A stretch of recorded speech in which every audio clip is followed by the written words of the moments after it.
नमस्कार मित्रांनो, ऊर्जा स्वरूप या चॅनलमध्ये आपलं स्वागत आहे. हाय वाइब, हाय लाईफ. हाय वाइब, हाय लाईफ. जी हां मित्रांनो, आजचा हा टॉपिक आहे की हाय जेवढी वाइब असेल तुमची, तशीच तुमची लाईफ घडणार आहे. ज्या व्यक्तीची वाइब चांगली असते, ज्या व्यक्तीची वाइब पॉझिटिव्ह असते, आपल्याला त्याच्या सानिध्यात खूप छान वाटतं, खूप बरं वाटतं, खूप समाधान वाटतं. आणि तो त्याच्या लाईफमध्ये ते अचीव्ह पण करत असतो. ज्याची वाइब चांगली असते, लहान बाळ जर तुम्ही बघितलेलं असेल, तर ते सुद्धा हसून बघतं.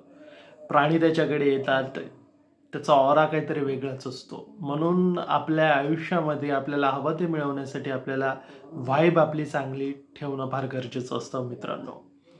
ज्याची वाइब चांगली आहे, जो हॅपी आहे, जो ग्रेटफुल आहे, जो आनंदी आहे, जो नेहमी प्रसन्न राहतो, प्रसन्नता त्याच्या कामातून दिसते, त्याच्या स्वभावातून दिसते, असा व्यक्ती त्याच्या आयुष्यामध्ये पदोन्नती ग्रहण करत असतो. पण या उलट जर तुमची वाइब अर्थातच तुमची व्हायब्रेशन जर खराब असेल ना मित्रांनो, तर तुमचं लाईफ हे स्टक झालेलं फील होतं, स्ट्रगलचं फील होतं किंवा कुठेतरी तुम्ही आयुष्यात काहीच होत नाहीये, अशा प्रकारे तुम्ही एक प्रकारे एक्सपेक्ट करतात किंवा एक्सपेक्ट जरी करत नसला, तरी सुद्धा तुमच्या आयुष्यामध्ये रिपिटेटिव्ह ती सायकल घडत असते.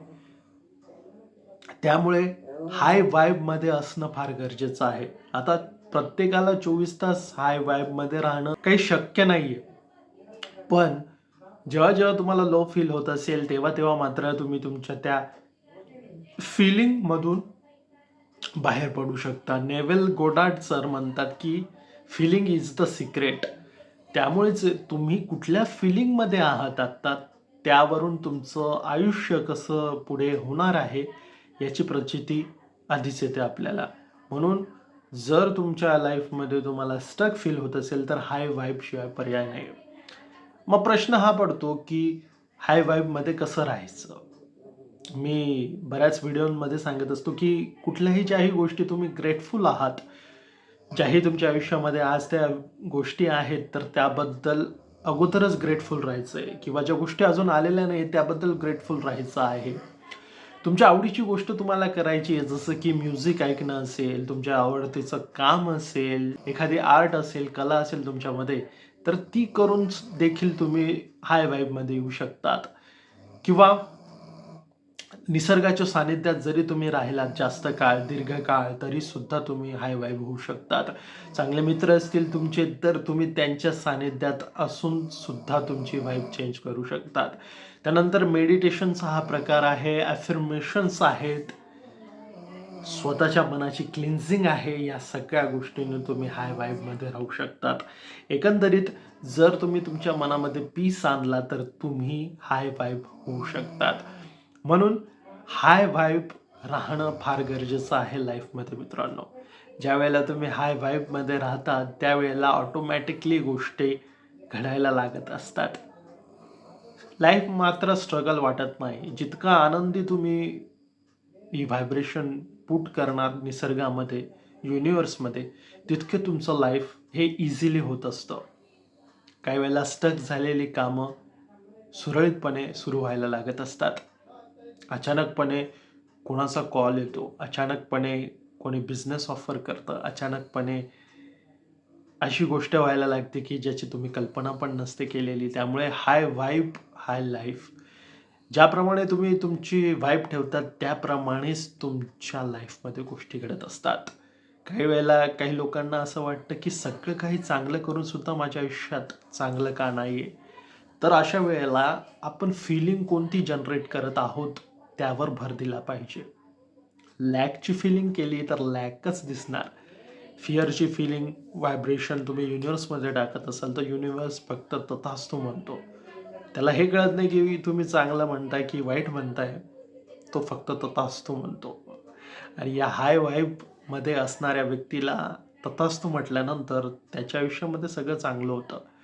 मात्र जो त्याच्या लाईफमध्ये लो फील करतो, जसं की कोणाविषयी द्वेष करतो, घृणा ठेवतो, रिव्हेंजची भावना ठेवतो, या सगळ्या लोअर फ्रिक्वेन्सी असतात.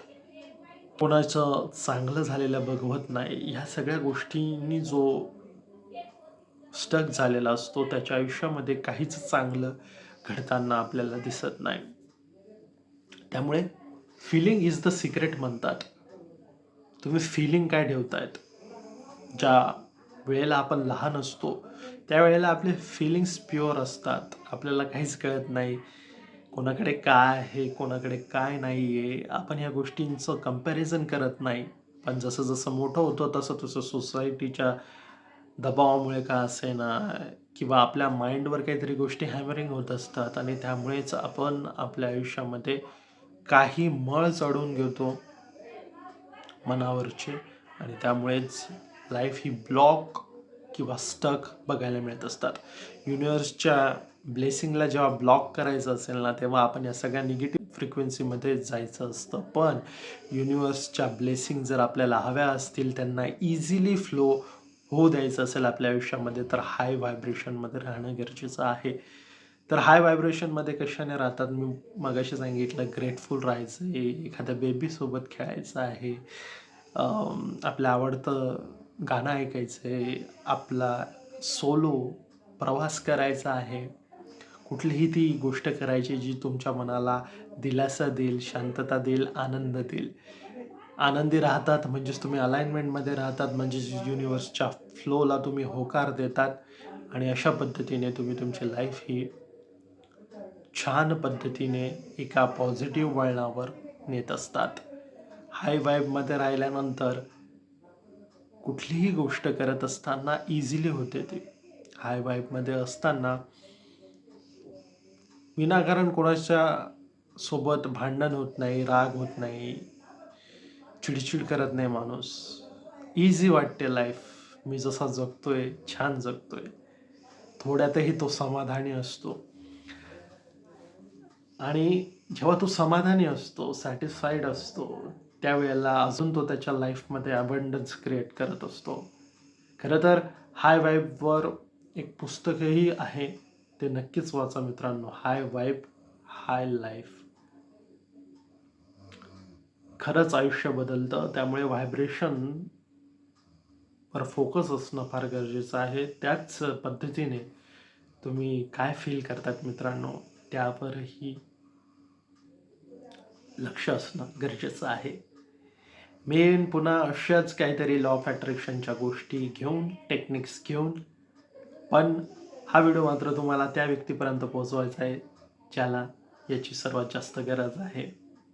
नवीन वर्ष आहे, नवीन वर्षात काहीतरी चांगलं करूयात, एकमेकांची मदत करूयात, पॉझिटिव्ह वाईब क्रिएट करूयात आणि हाय व्हायब्रेशनमध्ये राहूयात.